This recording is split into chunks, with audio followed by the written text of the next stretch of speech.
Pero narito po ako ngayon bilang kinatawan po ng program Paghilom bilang field coordinator. Sa aming pong programa, Ginoong Tagapangulo, meron po kaming 312 pamilya na inabot na kapwa namin mga biktima. Lahat po sila, Ginoong Tagapangulo, ay pinatay. Pinasok ang mga bahay. Police operation. Sa akin pong pagtingin, wala po ni isa man ang imbestigahan. Na dapat po sana, ayon sa batas, sabi sa Quadcom, na kapag ka po napatay pala ang isang biktima, ay dapat na imbestigahan. Kasuhan ng mga pulis at doon, kung hindi po ako nagkakamali, hindi po ako abogado, ay doon idepensa ng mga pulis na ito, ng mga alagad ng batas na ito, ang kanilang pagiging inosente. Pero nakalulungkot po, Ginoong Tagapangulo, na sa record po namin, may mga affidavit po na pinapipirma ang mga kapulisan at sinasabi doon na hindi na raw po sila handa na sampahan ng kaso o hindi na po sila interesado pa na magdemanda sa nangyari sa kanilang mga pamilya. Nagkaroon din po ng mga kasinungalan, Ginoong Tagapangulo, sa mga pampublikong dokumento, kagaya po ng mga death certificate na nangalagay ay natural cause po ang dahilan ng pagkamatay.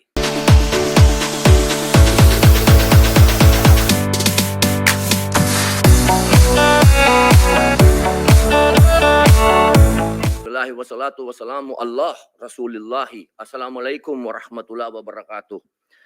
Isa pong pagbati ng kapayapaan sa inyong lahat. Unang-una po sa amin pong tagapangulo, Senate Blue Ribbon Committee, Pinunong Minoria, Aquilino Coco Pimentel III. Magandang umaga po. Sa amin pong pro tempore, Senator Jinggoy Estrada. Sa amin pong Majority Leader, Francis Tol Tolentino, Sir. At sa amin pong Deputy Minority Floor Leader, Senator Risa Hontiveros. At siyempre po sa amin pong pinakamatigas na senador, Senator Bato de la Rosa. At sa amin pong malasakit King, Senator Go. At sa lahat po ng mga bisita. At siyempre po sa Iron Man, ang hinahangaan po naming pinakamagaling na Pangulo ng Pilipinas, PRRD, Digong, Mayor. Isang magandang umaga po sa inyong lahat. Ako po ay nakikinig sa mga opening statement ng aking mga kasama. Sila po ay mga batikan na senador, mga abogado, mga kilala na po na nagbibigay ng point of view sa legal na usapin. Ang akin pong pahayag ay naratibo ng isang convicted criminal. Ako po ay convicted. Ako po ay nakulong. Ako po ay nabuhay kasama ang mga kriminal sa Bilibid. At kilala ko po ang underworld. Siguro po, maaring sa ibang bagay, mas maraming nalalaman ang aking mga kasamang senador, pero pag pinag-usapan po natin ang mga kriminal dito sa bayan natin, ako po ang magsasabi sa inyo, napakadami na pong kriminal sa atin na walang puso, ang mga halang ang kaluluwa. Napag-usapan po natin ang mga biktima ng sinasabing war on drugs, pero hindi po natin napag-usapan ang mga biktima ng mga durugista. Kung paano pinapatay ang kanilang mga anak, pinapatay ang kanilang mga asawa, pinapatay ang kanilang kapitbahay. Kung paano sinira ng droga ang mga buhay ng mga pamilya ng OFW. Kung paano po sa loob mismo ng Bilibid, kung saan po ako nakulong ng 3 taon at ginawa ko pang pelikula ito. Ang pangalan po ng pelikula, maaari niyo pong panoorin, Hari ng Selda. Dito po ay binunyag ko na sa loob mismo ng Bilibid ay nagluluto ng shabu. 1998 po yun. Kung bibilangin po natin yung taon na yun, hanggang sa dumating ang Iron Man, ilang taon po yun. Ganun po kahaba ang mga panahon na namayani at talagang naghahari ang mga drug pusher sa Bilibid. Alam niyo po, mga mahal kong kababayan, wala po, totoo po. ang kamatayan ng buhay ng isang tao ay yaan po ay bigay ng Diyos. Yaan po ay kayamanan, yaan po ay regalo sa atin ng Diyos. Pero, mga mahal kong kababayan, ang ating pong bayan ay nasa bingit ng napakalaking kapahamakan. Kung hindi po tatitindig ang ating kapulisan, kung hindi po tatayo ang ating mga law enforcement, tayo po ay tatalunin ng mga sindikatong nag-ahari na nagluluto na ng mga droga kung saan-saan. Mga mahal kong kababayan, ang datos po ang magsasabi na nung sa panahon ni Pangulong Rodrigo Roa Duterte, masasabi ko na po na natakot ang mga kriminal. Wala pa po siyang ginagawa. Doon lang sa commercial niya na last Christmas yun na to, natakot na ho ang napakaraming kriminal. Natakot na ho ang napakaraming durugista, napakaraming pusher ang nag-surrender. Wala pong nangyayari. Sa salita lang po yun. Mga mahal kong kababayan, kung sisisi natin lahat ang mga namatay dito sa administrasyon ni Rodrigo Roa Duterte, abay nagkakamali po tayo.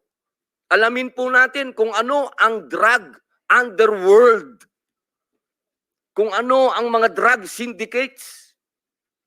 Ako na po ang nagsasabi sa inyo, regular na po ito tuwing magpapalit ang administrasyon, naglilinis ang mga sindikato.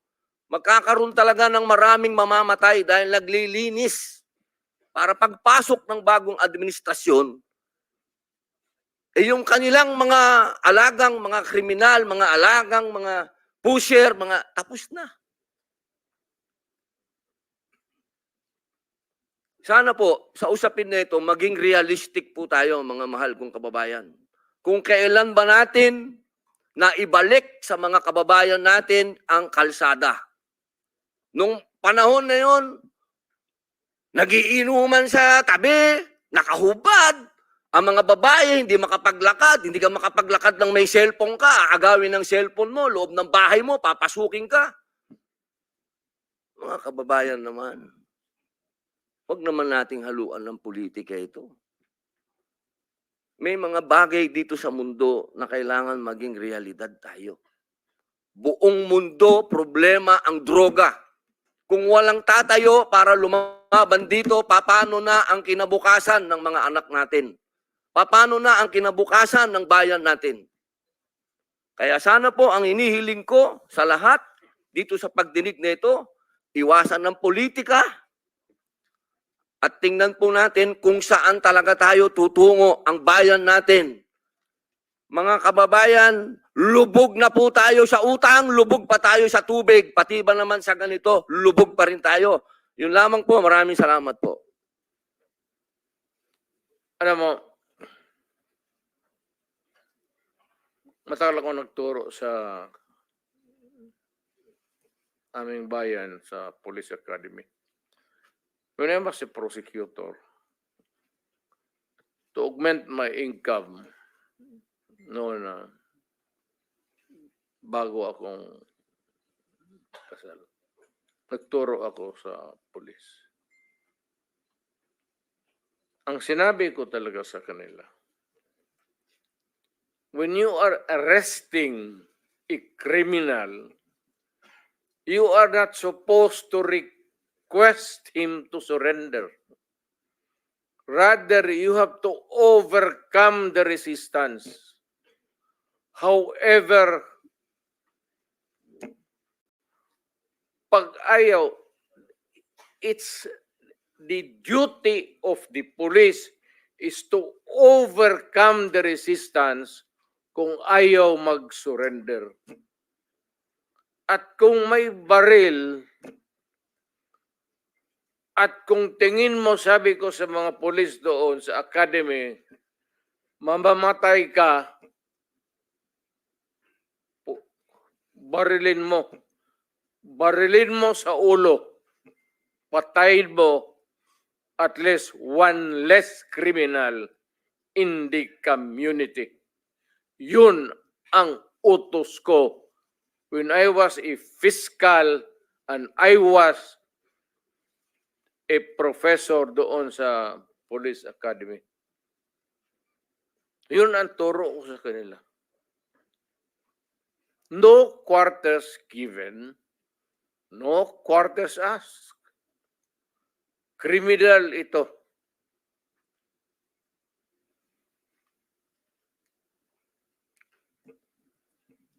Repel the aggression only in self-defense. Do not make orphans of your children and widows of your wives. I don't want that in my conscience as mayor and president. Hindi ko mabigat yan sa konsensya ko. I have warned.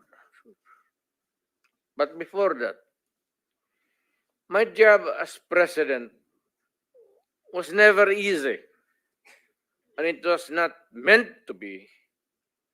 I have tried to do the best I can to address the problem of illegal drugs firmly and without compromise.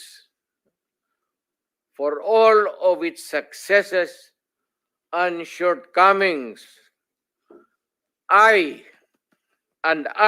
alone take full legal responsibility sa lahat na nagawa ng mga pulis pursuant to my order. Ako ang managot.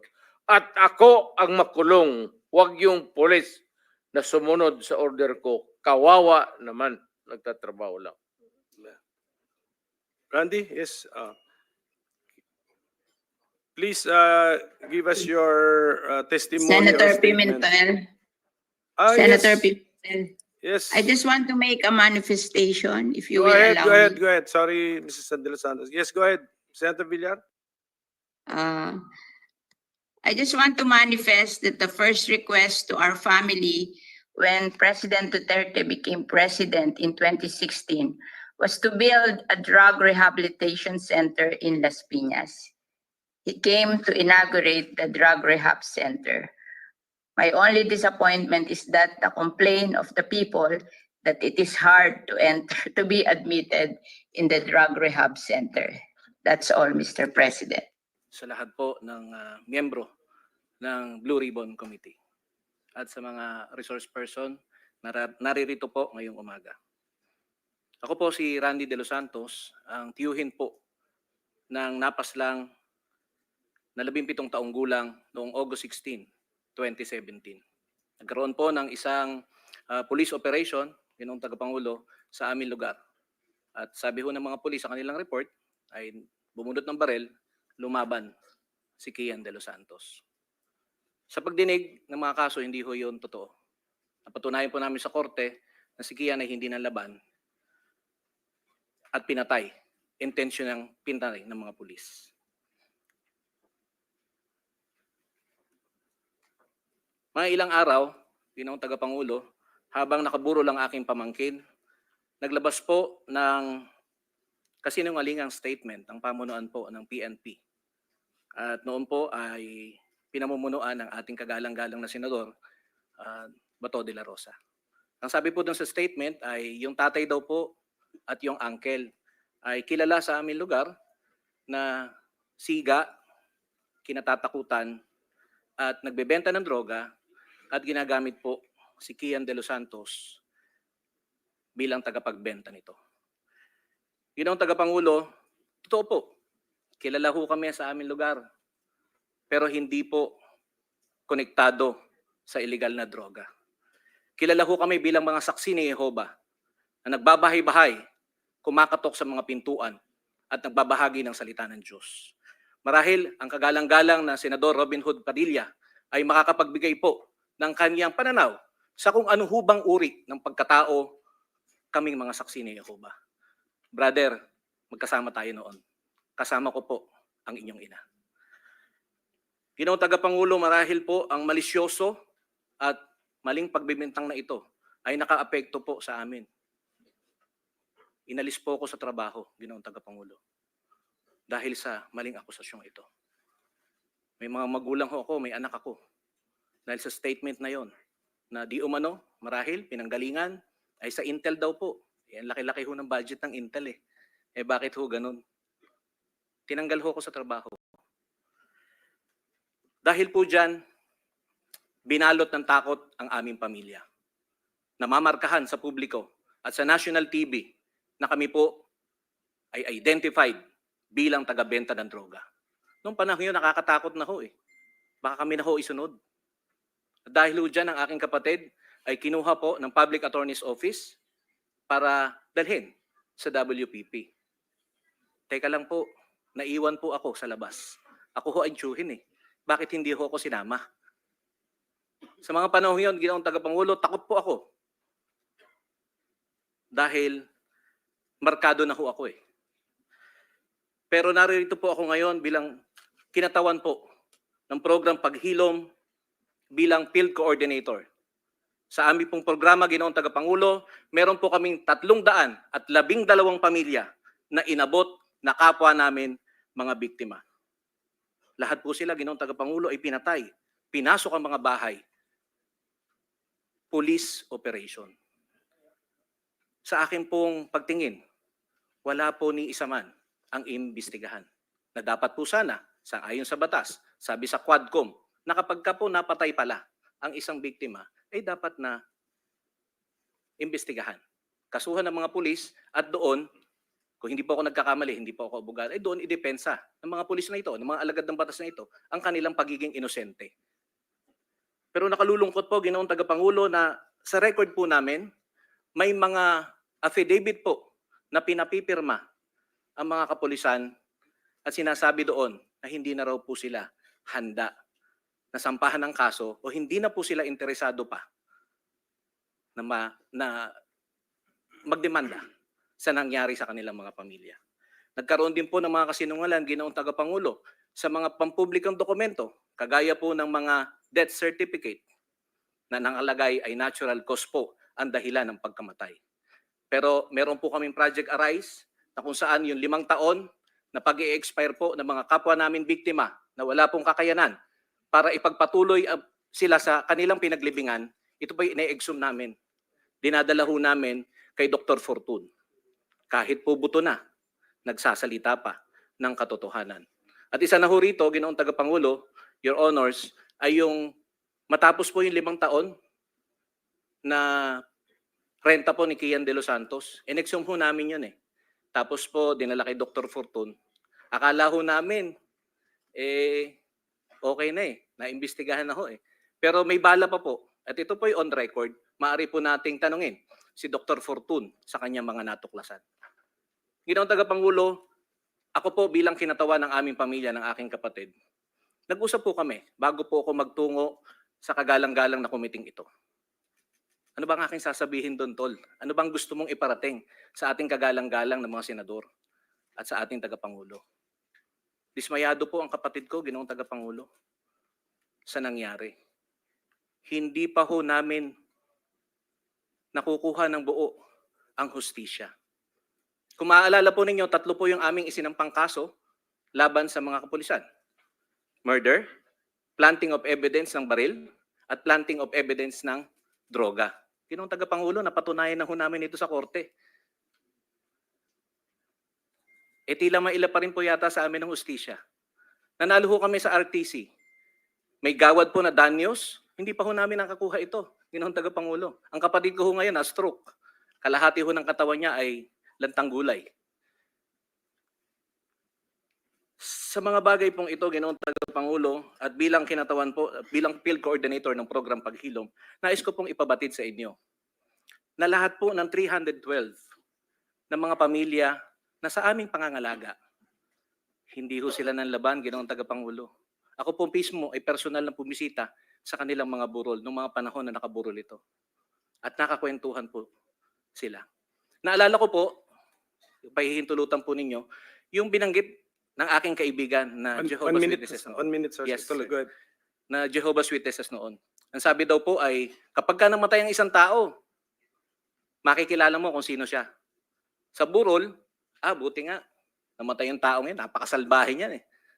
Pero kapag ka namatay po ang isang tao, sasabihin, sayang, nakakapanghinayang, napakabuting tao niyan, tumutulong.